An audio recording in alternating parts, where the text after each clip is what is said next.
Okay, from all the indications I can tell on this here gizmo, we are recording. Oh, as a matter of fact, we are. Hello again, Ed. We're back. Oh, I called Ed earlier today because I've had in the last week, I've been talking to a lot of different people in the scientific side of the arrow shooting world. Some very interesting characters and good conversations. And one thing has come up a couple of times. Uh,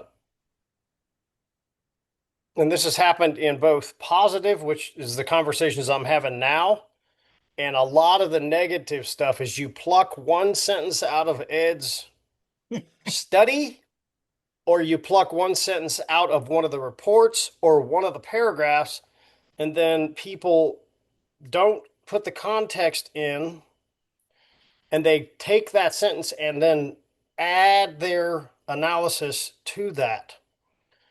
And it's not fair to anyone. It doesn't matter any discussion. You have to have the context. So one of the things I called Ed about is the number 0.57 momentum. I think that's the number, right? From the report, is it 0.57? let's see, what was it? No, it was actually a 0.53. Okay. So Was a leave bone that breaking part. momentum? That's bone breaking threshold momentum. Well, no, it didn't come in that context at all. Good. Basically, I didn't put a whole lot of statements around the bone breaking momentum. Hmm. It's more the mass of the error, the construction of the error, mechanical advantage of the broadhead. It's got to be 2.6 or greater, and the mass of the error. It's got to be above that 650. Okay. And it, what people get wrong out of it is that at 650, every error system shows an increase in its ability to break heavy bone. Okay. But what It's was the point just a five? percentage. What was the context of the 0.53? Why was the momentum That number in there? actually comes out of, let me look at my notes because I want to get it right, the 2005 update, Okay. part four, Okay. where I was looking at buffalo errors that Okay. had normal or high FOC Okay. because we did not have sufficient data at that point to look at EFOC, ultra EFOC. We hadn't established if it had any effect there. I need you to hang on right there, Ed. For those listening, especially if you are a detractor of Dr. Ed, he just said he didn't know something. So that's pretty interesting if you just step aside that Ed said I was discovering things and we couldn't go Ultra EFOC at this time at 2005 when this was established. That's really cool because most people don't realize we're still studying, but not to belabor the point. So it sounds to me like you were stating that that arrow is 0.53 momentum.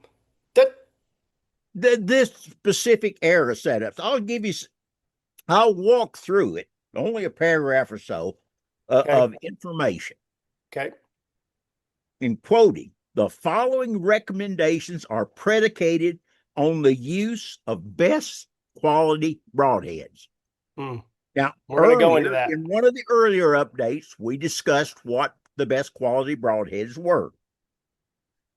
Okay, and it's for normal and FOC and high FOC errors. Uh, on this same page, and this is on page two, Okay, 2005 update, part four. I define all of the specific error features required before I make the statement. Impact momentum should be at least 0.53 slug feet seconds. okay, Okay, and that also I go on to state that it's predicated on shots from all reasonable shot angles. Okay. And those are defined in the 2004 update, page 2, part 2, page 7. So we've got all these qualifiers of Right. what you've got to have to get that adequate buffalo error at 0.53. If Right. you're using a lesser system, you're going to have a hell of a lot more. Yeah. Yeah. Oh, you're going to have a hell of a lot more momentum because it's going to be less efficient on impact to get the same penetration. That's right. You're going to have a lot more momentum. So, Because the resistance is going to be a lot higher. right. And so, for those of you that don't know what I just said a lot. And this is only because I've been around Ed. I sit around thinking about this stuff a lot. When you have an Ed era, which we will discuss here in a minute, because it's a point I want to make in this podcast. The overall efficiency of the design of the broadhead is, and the mass and the flight and the FOC and the other factors is a contributor to being able to leverage only 0.53 momentum. Let's put it that way, Correct. right? Because the system has all the factors, and we're going to talk about that a little bit here in a minute, that Ed found while he was studying, it is capable of using that low momentum number and still being a high penetrator. That does not allow you to assume, to what Ed just said, if you use a lesser system, you need more momentum, and we don't know what that number is. You change this, just that, the whole system changes. And we've done that with compounds and seen reduced penetration. Is it a foot and a half reduced? No. But Well, we don't know how much it's reduced right. because in this newer testing, using that high mechanical broadhead you just had there, that Mm-hmm. specific broadhead, Right. we had complete error pass through Right. on Cape Buffalo. This Right. is on broadside setup shots. This is Right. through ribs on both sides. When we changed nothing except the mechanical advantage of the broadhead, same weight broadhead, just a wider, shorter profile, Mm-hmm. still a two blade, still a single bevel. They did not penetrate the offside ribs. They were stopped by them. And we did that with more than one broadhead. Right. Right. And that's a great point that a great clarification point. Once again, you need to listen to the whole statement, not just pluck piece out. So what Ed said was, shorter does most other broadheads are shorter, Yes. not necessarily wider. True. But a lot of them are. Okay. So, We used some that weren't any wider, right. just shorter, which Right. lowers the mechanical advantage. So that means you're They going did not from this, even break the skin on the offside. right. You're going from that to this. Yes. But for those of you watching, my hands are artificially widening the broadhead. Assume we're going to that. It's just a shorter triangle. Thus, the approach of the blades is more abrupt, and we had complete pass throughs with an 82-pound compound with an Ed era, and just changing the broadhead, same broadhead mass, single bevel, one piece, but shorter. They didn't break the skin. Well, most of them did not break the offside ribs, Oh, which means they're 4 to 5 inches short. Well, those were all big bulls, so about 5 inches short, probably, of breaking the skin, coming completely out of the skin. coming completely out. Yet with those era setups, we had complete era pass through. So we don't know what the tissue penetration would have been. We Mm, do know from a frontal shot on a hunted buffalo That air at the same air right there that passed through sideways on the buffalo Uh-huh. was stopped by the pelvic girdle. How much is that That's 7 feet of 5 feet of penetration. five? About 5.5 to hit the pelvic girdle. How wide is a bull buffalo vertically mid body, rib to rib? I don't care about So skin because they sideways don't kill rib to them. rib, around 24 to 26 inches, depending on the size of the bull. Okay. These So mature bulls. yeah, yeah, no, there's no doubt about that. So one was shot this way, hunting, penetrated 5 feet and hit the pelvis. If it didn't hit the Yeah. pelvis, it would have. We don't know what Right. it I would have love that's why I asked it that way. I knew exactly what you were going to say. I've known you too long. done. I said it would pass through. You said the right answer. We don't know. We do know from Jeremy Johnson shooting that same type of arrow setup, slightly lighter on elk, that Hmm. it will go from the rump and completely pass through and come out the front end, and Hmm. it'll hit the front end and completely pass through and come out the rear end. When I when I saw Jeremy last time, well, the only time I've ever met Jeremy, he said, "Man, can you get me more of those the 300 grain tough head evolutions?" And I said, "I have four. You can have them." And I said, "All right, man, you'll be able to hunt forever." He said, "No, that's He four loses elk. them. I never get my arrows back." I was Yep. like, "Damn it, I'm sorry." Because he was like, I was like, "All right, man, you're good for ever." He said, "No, no, no, no, no. They don't come back. They're gone. I rarely find them elk Well, hunting." shooting in the mountains, they can go a long way downhill. Yeah, right. I that sucks. That's an expensive thing to throw down the mountain at the end of the day.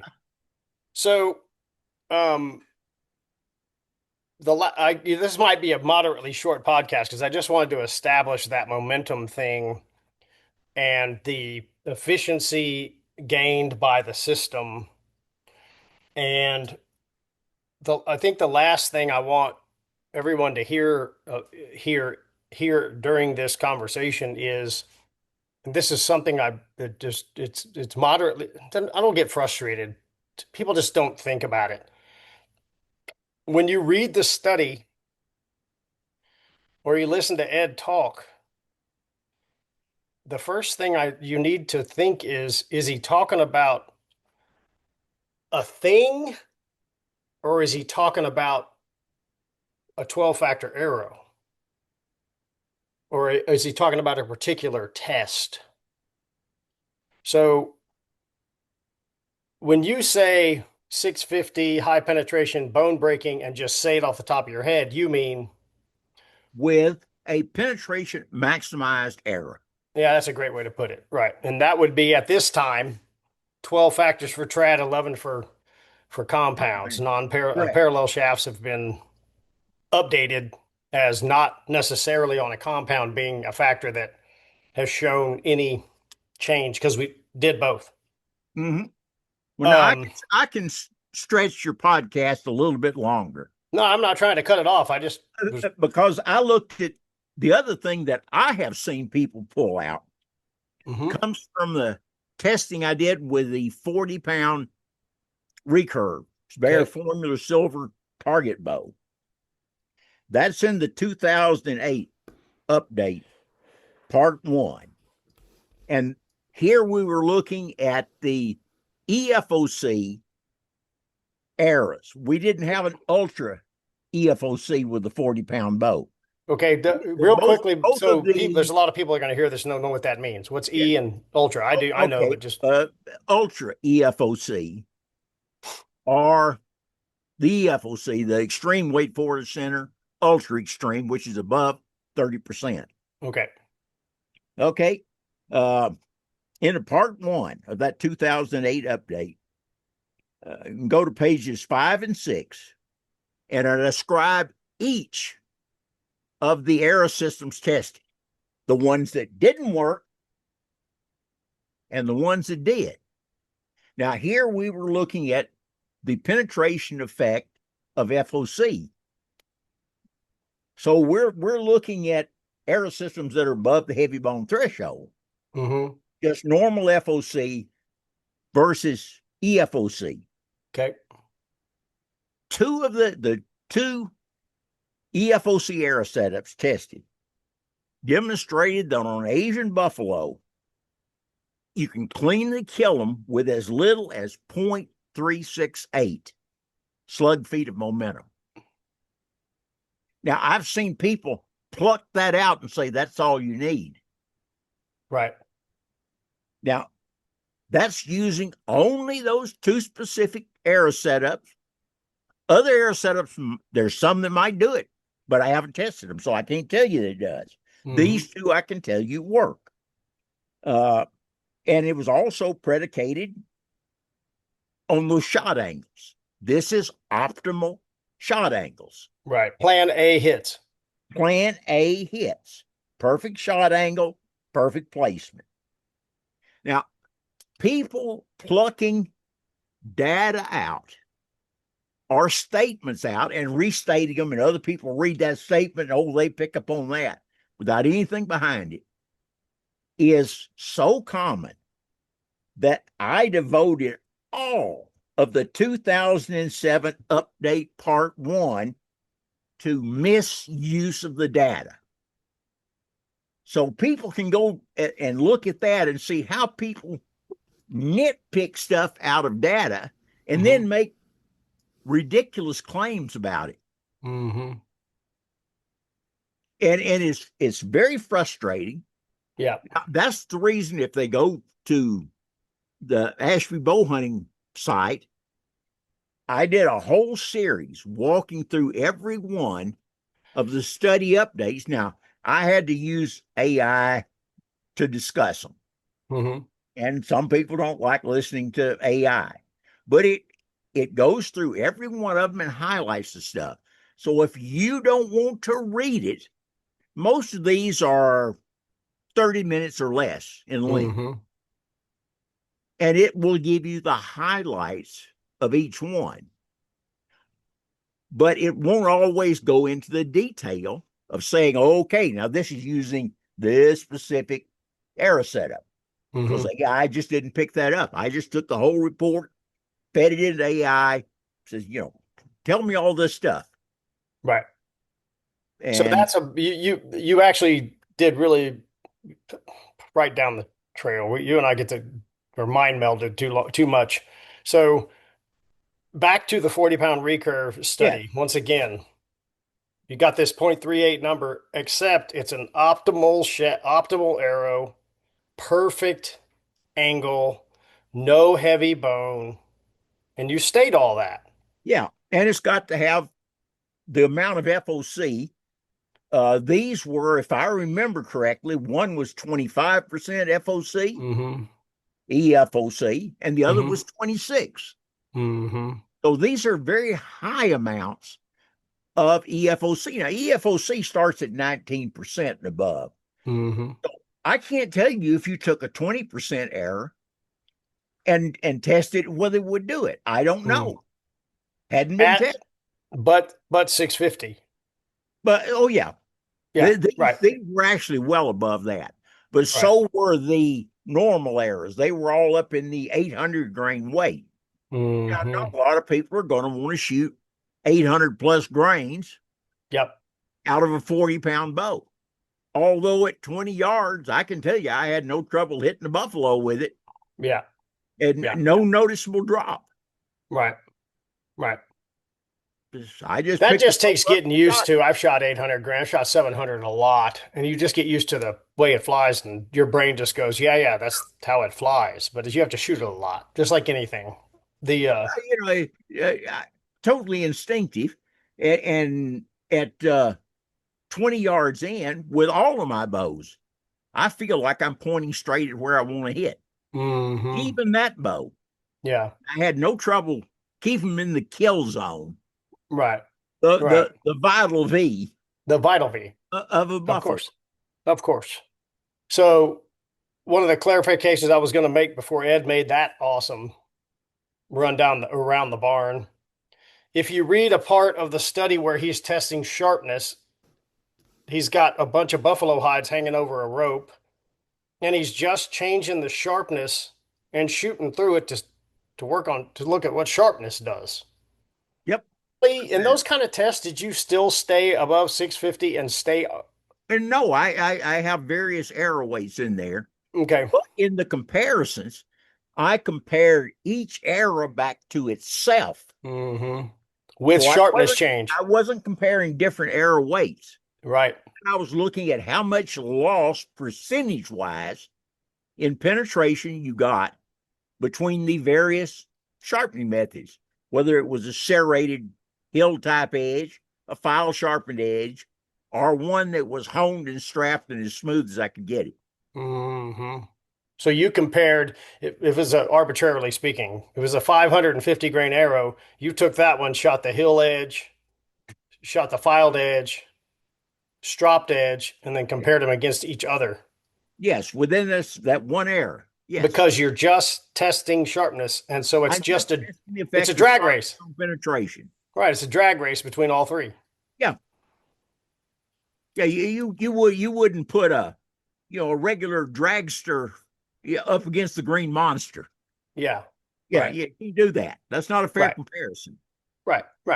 And you couldn't, and it would be really bad results to put a 700 grain arrow on there with any edge versus a 450 grain arrow with the sharpest edge out there. Correct. That's not a comparison of sharpness performance. No. And doing it across the board with I don't remember how many different a lot of different arrow setups. It was amazing that it was absolutely consistent with Mm, every single broadhead tested. The serrated edge was the least penetration. The file sharpened showed a increase, and the honed and strop showed a bigger increase. right. And And those if are the I little remember, the nuances. average increase was like 26% over the filed edge. Hmm. It was a huge difference Yeah. in the penetration just by the edge finish.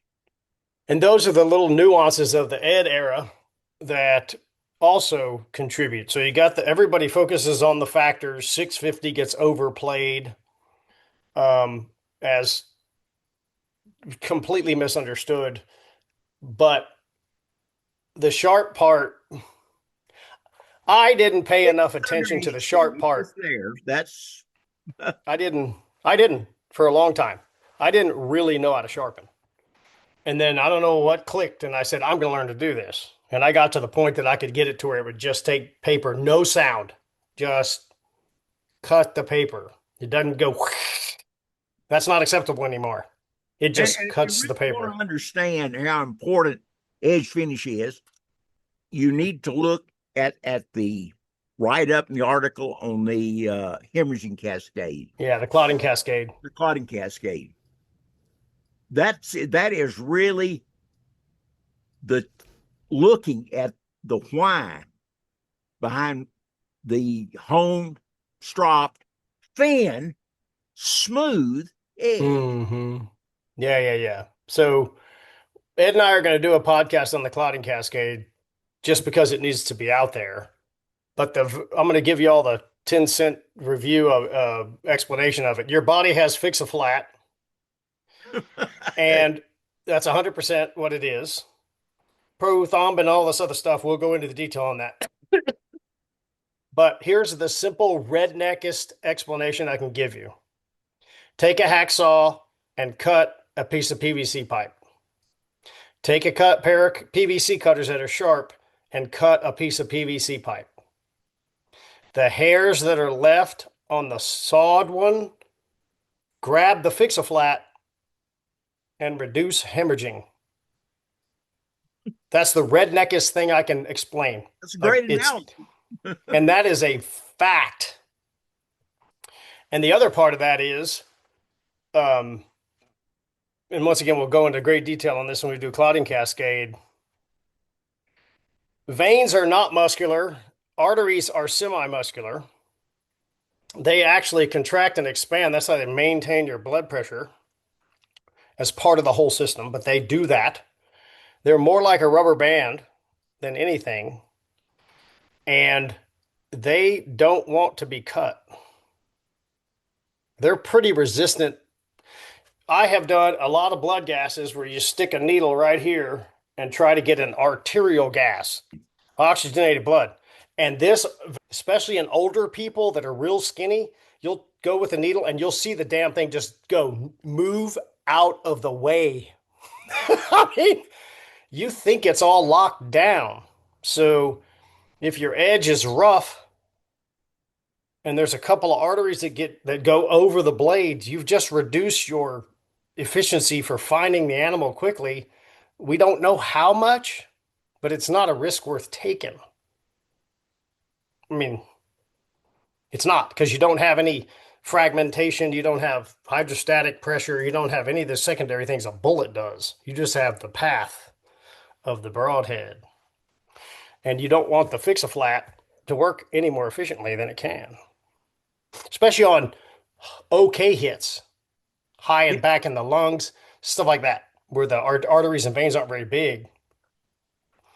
You want that to bleed as freely as possible. You want the airways cut as cleanly as you can to collapse things. it really becomes important. Like I said, poor hits, Yeah, gut hits. yeah, It incredibly important how sharp your broadhead is during penetration. right. You, and how to measure how much dulling we got on a mud covered pig or a mud covered buffalo. I don't know. I'm gonna do that this year. Um, I'm gonna start shooting some pigs with a rifle so I can dictate when I get to do my testing. And um, just for testing purposes. And Yeah, I've talked to Ed about this, and the only reasonable way to do that to test edge erosion, which is what we're doing. We want to know how much does the edge degrade, eh. And that would be the most philosophically strong test would be to shoot a foam. You got to catch the broadhead. This is the problem I have. You can't skip the broadhead on the ground because then it's got a secondary. You don't know what that did to it. You can't go pick them up out of the dirt. So what I plan to do is buy a target, shoot 6 or 8 shots with broadhead X, check how much erosion there is in the target. I think this is what we talked about, Ed. yep, So if that's 10, whatever's, right? Doesn't matter what it is. We take that and then we shoot through a pig 3 or 4 times, get the average. We take the 10 out, and that's the actual erosion. As Ed says, we don't care what the arrow does to the animal. We care what the animal does to the arrow. exactly. Yeah. That'll actually be kind of fun. Rifle bullet too. Yeah. Yeah. Yeah. Well, I'm going to be popping them. I'm going to have to spin up some more hand loads. I've got my recipe for your 300. Yes. So it's shooting good. But I might as well use Ed's rifle on pigs for Ed's testing. I mean, that sounds like a why not? Okay, I think we covered what I wanted to cover. I'm going to go do a little work on the editing piece and punch this thing up. I appreciate you. We'll get together for the plotting cascade. And if I could ever slow down, it's deer season, fishing season. I got an Arizona mule deer tag coming up, and 14th of December, I'll be there for a week trying to kill a mule deer. I need to get back out there and see you in the flesh, as it were. Do some video from there around the fire now that it's not so hot. Yeah. Yeah, it's muggy. It's November for all you Midwesterners and Northern people. It's what, the 14th or 15th? I don't even know what day it is. 19th of November. It's like 85 and muggy. I was getting bit by mosquitoes fishing last night. Oh yeah. It's same down here. It's No rain, ridiculous. but everywhere there is some water, just my little hog waller down there, mosquitoes by the millions. And they say it's supposed to rain and we're all going to die. And I don't think it's going to happen. I think it's just going to float in the atmosphere. But my skin looks good. So I got that going for me. There's a mosquito right there, literally flying right Yeah, I there. see him. Son of a gun. Nope. All right, Ed, I'll let you go. I'm going to get the editing done on this guy. I got him. Okay. And I'll holler at you on the next one because it won't be Okay. long. I appreciate you. Thank you, sir. You're welcome. Enjoyed it. Well, everybody misinterprets it. And that's fine. That's what I wanted We this say video you've got to for. use a 650 grain error. That's not correct. Never said that. But if you want to have an error that is a full-blown Plan B adult error, it's going to be 650 grains or above. You cannot achieve it below 650 grains. And again, that is only going to be important when things go wrong and you hit heavy bones. But you can take it from me. I've shot approximately 1,000 big game animals around the world. You're going to hit heavy bone. The animal gets a vote. Yeah.